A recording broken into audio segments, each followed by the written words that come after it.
Granaderos, estamos en una situación muy difícil, de vida o de muerte. Nuestra obligación como granaderos es cumplir el deber de defender a la patria y al presidente de la nación hasta las últimas consecuencias. Sí, señores, se vienen horas difíciles. Pronto se presentarán unos hombres que buscan la cabeza del presidente y buscan ocupar su lugar. Y es nuestra obligación resguardar su seguridad hasta el final. Caballeros, puede ser que de acá nos saquen a todos a la fuerza, pero si salimos será con las botas para adelante. Así fueron más o menos las palabras de Aliberto Rodríguez Ricchieri, el jefe de la guardia de la Casa Rosada, el teniente granadero a cargo de la guardia en ese momento del presidente de la nación, Arturo Illia, cuando un par de horas antes del golpe de estado de 1966 reunió a los granaderos de esa guardia en el patio de las Palmeras de la Rosada y comenzó a planificar una defensa al presidente contra ni más ni menos que el ejército argentino que venía por la cabeza de Illia. ¿No sabías esta historia del heroico gesto patriótico de los granaderos en el golpe del 66? Pasá la intro rápido que te cuento esta curiosa y poco conocida historia. ¡Dale!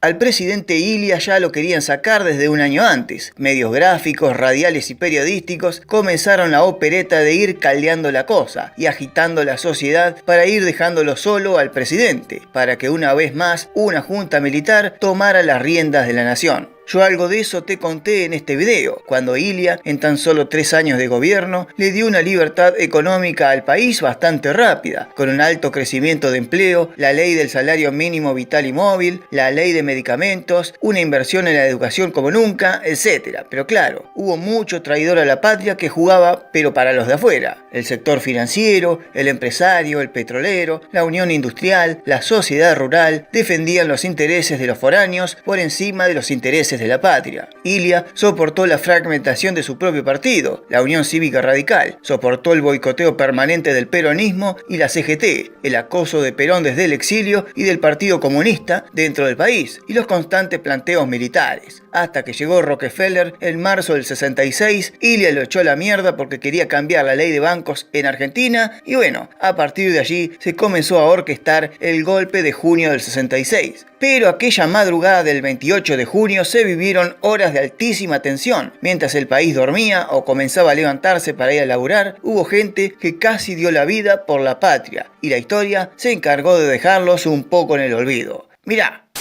Viernes 24 de junio de 1966. Los rumores de un posible golpe de estado son cada vez más fuertes. El movimiento militar se ha organizado y en cuestión de horas o días puede asaltar la Casa Rosada y sacar al presidente de su lugar. La organización de los granaderos de la Rosada comienzan a tomar medidas drásticas. Duplicar la guardia de la Casa de Gobierno. Se les prohíbe hablar con las familias porque esto es un secreto de Estado, aunque prontamente tomará conocimiento público. El ejército se está organizando para derrocar al presidente y atentar contra la democracia. Otra vez. Finalmente, no sucede nada, ni el sábado 25 ni el domingo 26, pero el lunes 27 comienza a hervir la cosa en serio. Durante todo el día el clima en la Rosada fue raro, el clima en la calle era raro, mucho llamado telefónico secreto, muchas corridas, mucho murmullo, rumores. ¿Qué estaba pasando realmente? A eso de las 8 de la noche, comunicados militares comienzan a inundar las radios y los canales. Se habían apoderado de los medios principales. El jefe de la Policía Federal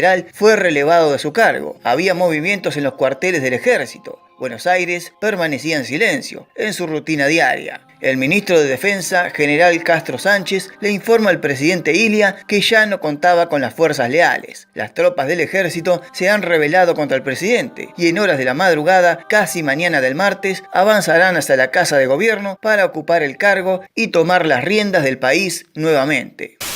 Todo era caos y nervios. Illia se mantenía tranquilo, como siempre, pasivo, un hombre de calma a llevar, teniendo la esperanza de poder conversar con los generales sublevados y que desistan de continuar con las acciones que atentarían no solo contra su gobierno, sino contra la democracia argentina. En la madrugada del martes 28 de junio de 1966, el jefe de la Guardia de los Granaderos era el teniente primero Aliberto Rodríguez Ricchieri, un hombre con un linaje de antepasado patriótico militar enorme. descendiente de Alfonso Rodrigáñez, quien perteneció al selecto grupo de los granaderos a caballo del general San Martín en San Lorenzo y en la cordillera de los Andes, y pariente directo de Pablo Riccieri, ministro de guerra del segundo gobierno de Julio Argentino Roca, artífice de la reorganización del ejército de granaderos a caballo, que tenía como misión escoltar y defender al presidente de la nación, y además fue el principal promotor de la instauración del servicio militar obligatorio en 1901. Aliberto Rodrigáñez Riccieri tenía 31 años, era el jefe de los granaderos que defendían la Casa Rosada en aquella madrugada del 28 de junio del 66. Recibió una llamada del cuartel de granaderos dándole aviso que tropas del ejército estaban siendo alistadas para salir a la Casa Rosada a sacar al presidente. Riccieri en ese momento tenía a su cargo entre 30 y 35 granaderos armados con sables corvos, fusiles y 2 ametralladoras, nada más. Era hora de jugársela por la patria, y el objetivo de todo granadero era mantener la república y defender al presidente. Y es en ese momento en que Rodrigáñez Riccieri reúne a todos los granaderos en el patio de las palmeras de la Casa Rosada y dice el discurso que yo dije ni bien empecé el video.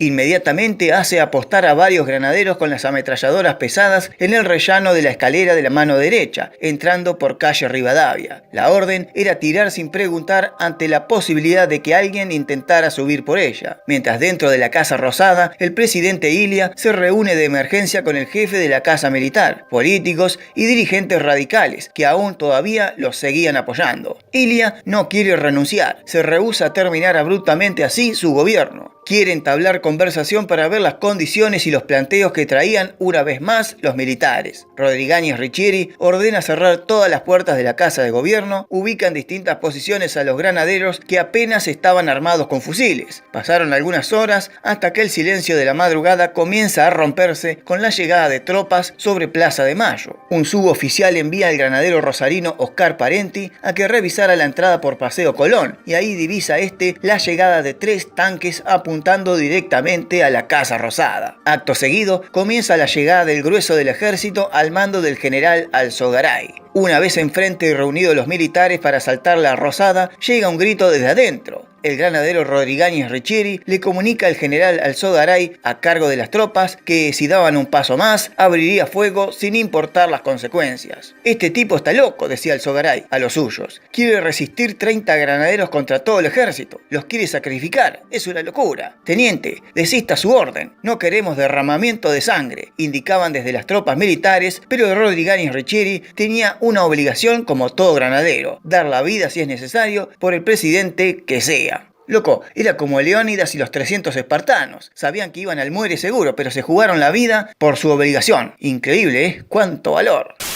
Mientras el ejército afuera de la Rosada no movía un músculo, sorprendidos por la valentía temeraria de los granaderos dentro de la Rosada. El general Alzogaray se comunicó inmediatamente por teléfono con el coronel Marcelo de Elía, el jefe de los granaderos en el cuartel, y le transmitió la locura de Rodrigáñez Riccieri de sacrificarse a él y toda la guardia de granaderos en ese momento por el presidente, y de Elía le dijo que tenía razón, pero la obligación de los granaderos era esa. Está cumpliendo con el deber de todo granadero, cumple con la tradición del regimiento de defender al presidente de la nación hasta el último cartucho que les quede, y ya sin balas lo harán y lo seguirán haciendo con los sables. Además de Elía, le dejó en claro al Alzogaray que aunque la resistencia de los granaderos fuera inútil, que lo iba a hacer, por supuesto, porque un bombazo de un tanque quedaban todos culos para arriba, él no iba a pedirle a Rodrigáñez Riccieri rendirse. De hecho, él mismo iba a juntar a todos los granaderos del cuartel e iba a ir en su auxilio al primer disparo que sonara desde el ejército a la Rosada. Alzogaray, sorprendido por la advertencia del jefe de los granaderos y ante la posibilidad de un derramamiento de sangre de granaderos y civiles innecesarios, decidió suspender las operaciones. Reculó. Dentro de la Casa Rosada todo era caos, nerviosismo e indecisión. Arturo Ilia no quería renunciar y el brigadier Pío Otero, jefe de la Casa Militar de la Presidencia, intentaba convencerlo de hacerlo. Y le dijo: señor presidente, la Casa de Gobierno será tomada sí o sí, no hay alternativa. Solo que si sigue en esta postura lo será con 30 muertos, o sea, haciendo referencia a la valerosa resistencia de los 30 granaderos. Ilia pensó un rato y ordenó a todo el personal administrativo que se fuera de la Casa Rosada. Rosada. Otero salió afuera de la Rosada, donde estaba el ejército, detenido esperando órdenes, y se entrevistó cara a cara con Alzogaray, y le recomendó que por nada del mundo contestara con fuego cruzado a ningún balazo que salga de adentro de la Casa Rosada, que él mismo se iba a encargar de convencerlos a todos los radicales de adentro que dimitieran la posición de resistencia, junto al presidente Ilia. Pero cuando Otero volvió adentro de la Casa Rosada, Ricardo Balbín y Carlos Perete, entre los que estaban los principales hombres del radicalismo de Ilia, ya no estaban. Habían sido mandados a casa por el mismísimo presidente de la nación. Mientras tanto, Ilia seguía en su despacho, rodeado de algunos jóvenes radicales que se iban a quedar hasta las últimas consecuencias con el presidente al lado. De repente, Ilia se traslada al dormitorio presidencial y le pidió un arma al edecán militar. Todos pensaron en ese momento lo mismo. Este se va a mandar la gran Leandro Alem, se va a pegar un tiro, decían. Entonces el militar le dijo que su obligación es interponerse entre el presidente de la nación y la muerte, y le negó la pistola que había sido pedida por Ilia. Y luego comenzaron a entonar las estrofas del himno nacional, en medio de todo ese caos.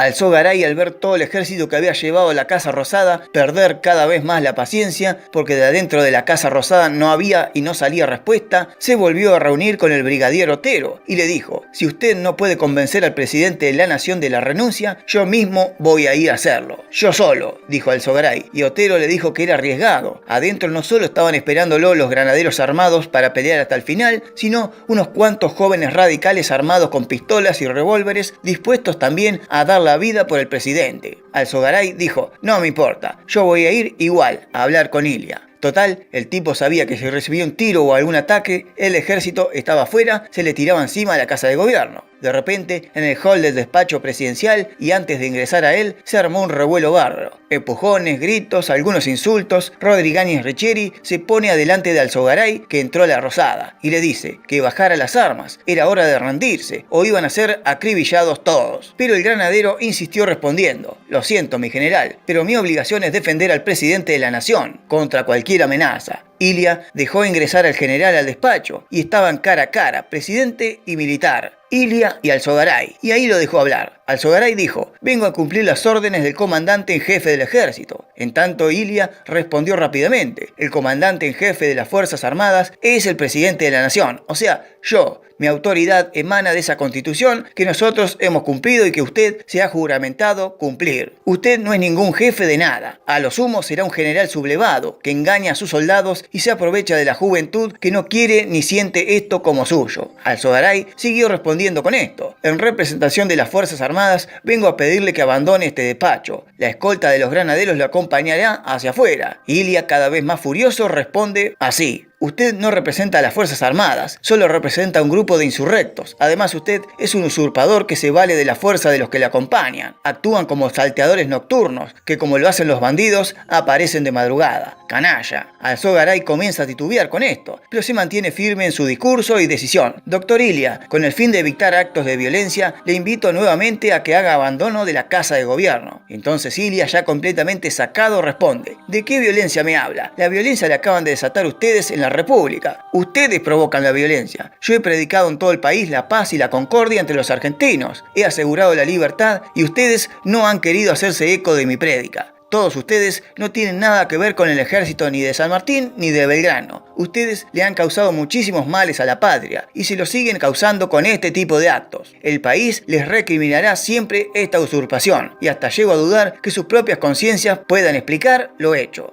De repente salta en la discusión entre Ilia y Alzogaray el coronel Perlinger, diciendo: patria, hable por usted, no por mí. Y el presidente Ilia, ya repartiendo piñas verbales para todos lados, concluye: ¿quién es usted, señor? Yo hablo en nombre de la patria. No estoy aquí para ocuparme de intereses personales, sino que fui elegido por el pueblo para trabajar por él, por la grandeza del país y la defensa de la ley y la Constitución Nacional. Ustedes, señores, se escudan cómodamente en la fuerza de los cañones, y usted, general Alzogaray, es un cobarde que mano a mano no sería capaz de ejecutar semejante atropello a la nación.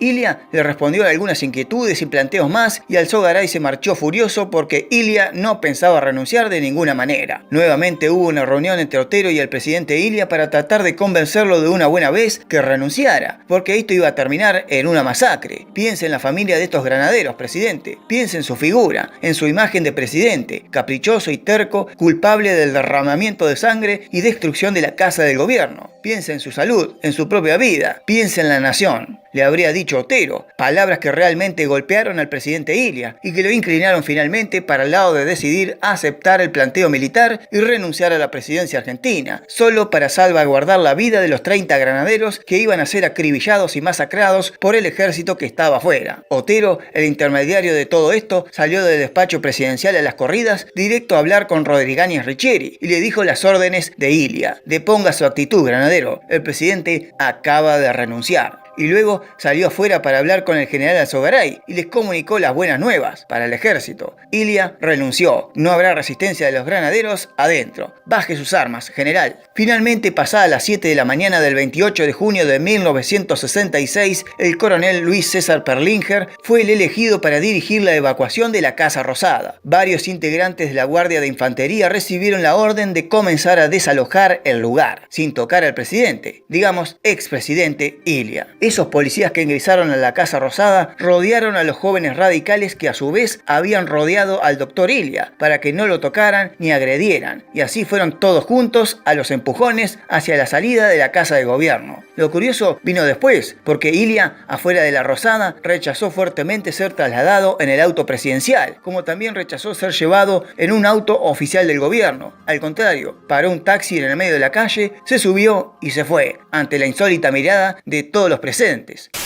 El presidente se tomó un taxi y se fue, así de un momento a otro, hacia la casa de su hermano en la provincia de Buenos Aires. Algunos pensaron: ¡ja! ¡Qué tipo más frío, insulso y despreocupado con toda la situación tensa vivida! Pero Ilia se fue sabiendo por dentro, en ese auto, en ese taxi, que ante esa pasiva retirada le había salvado la vida a 30 granaderos que iban a dejar su vida por él. Después, vino lo que ya sabés. La Junta Militar, reunida entre el Ejército, la Armada y la Fuerza Aérea, tomaron el control de la Casa Rosada otra vez, y la Argentina se despertaba ese martes 28 de junio sin presidente. Los militares gobernaron hasta el día siguiente, que tomó las riendas de la presidencia de la nación el general Juan Carlos Onganía, que cumplió a rajatabla, por ejemplo, todos los caprichos que Rockefeller le había exigido a Ilia unos meses antes. La gente, por su parte, permaneció impávida, como que era renormal en ese momento que se destituyeran presidentes así de la nada. Además, no olvidemos que la prensa gráfica y el lavado de cerebro que le había hecho a la sociedad argentina, bardeando hasta el cansancio al presidente Ilia y su lentitud a la hora de gobernar. Pero había que ser presidente de un país en esos años, la década del 60. Los años 60 no fueron cualquier década. Parte del radicalismo se sintió traicionado por la otra parte, que no reaccionó ni se reagrupó, aunque sea para defender a uno de los suyos. Los peronistas estaban felices. Otro gobierno no peronista que no concluía. Los socialistas y comunistas también, bailando en una pata, hasta que después, muchos años después, se dieron cuenta la macana que se habían mandado cuando comenzó la represión militar contra la izquierda. Después, el sector agrario, el empresarial, el petrolero, el farmacéutico, hizo todo lo que quiso durante el gobierno de Onganía. Es que, como había dicho Ilia, a mí me sacaron esas 40 manzanas que rodean a la Casa Rosada. Ilia se fue en taxi a la casa de su hermano en Martínez, provincia de Buenos Aires, y no volvió a ejercer cargo público durante el resto de su vida. Siguió afiliado a la Unión Cívica Radical, pero no volvió a participar en la política argentina. De hecho, renunció a la jubilación de privilegio que tenía como expresidente. ¿Y qué pasó con el jefe de los granaderos defensores de la patria de esa noche? ¿Qué pasó con él? A Rodrigáñez Richeri lo ningunearon toda la vida. Parte del ejército, ahora en el gobierno de Onganía, lo rechazaba y lo culpaba de hacerse el matón, el compadrito, el provocador que le podía haber costado la vida a 30 granaderos de manera innecesaria, ya que el golpe y la toma de la Casa Rosada se iba a producir igual, con la resistencia o sin la resistencia de ellos. Rodrigáñez Richeri lo dijo en su momento y lo sigue diciendo hasta hoy en día, que actuó como su deber lo obligaba y que si lo tuviera que hacer, lo haría de nuevo. Era defender al presidente de la nación a cualquier costo y contra cualquier amenaza. Esa era la orden de todo granadero, obligación de todo granadero. Y Arturo Ilia, que había sido granadero también en su juventud, lo sabía. Por eso desistió también de la presidencia, porque sabía que los granaderos iban a dejar la vida por él y él no quería que nadie muriera a causa suya. Riccieri siguió siendo parte de los granaderos y del ejército y su único ascenso militar fue que llegó a coronel. Es como si el ejército argentino no le perdonó aquella traición de ponerse en contra de las Fuerzas Armadas y le negaron el ascenso militar por toda su vida, que duró hasta el año 1988, que pidió el retiro siendo coronel del ejército. Recién en el año 2016, durante la presidencia de Mauricio Macri y a 50 años del golpe de estado que derrocó a Arturo Illia, Rodrigañez Riccieri fue por fin homenajeado por el presidente y condecorado con la Orden al Mérito Militar con el grado de Gran Cruz y ascendido finalmente a general de brigada. Obviamente un Rodrigañez de más de 70 y pico pirulos, ya retirado del ejército hacía unos 30 años, pero bueno, al menos lo homenajearon en vida, a 50 años de uno de los actos más heroicos que se hayan mandado los granaderos de San Martín en el siglo XX. ¿Cuántos granaderos tenía usted a su cargo? Entre 30 y 35. Enterado de que se había producido un golpe de Estado, reuní a los granaderos en el patio de las Palmeras, reforcé las guardias, ordené cerrar las puertas de la Casa de Gobierno y les dirigí unas palabras. Les dije, granaderos, puede que de acá nos saquen a la fuerza, pero va a ser con las patas para adelante.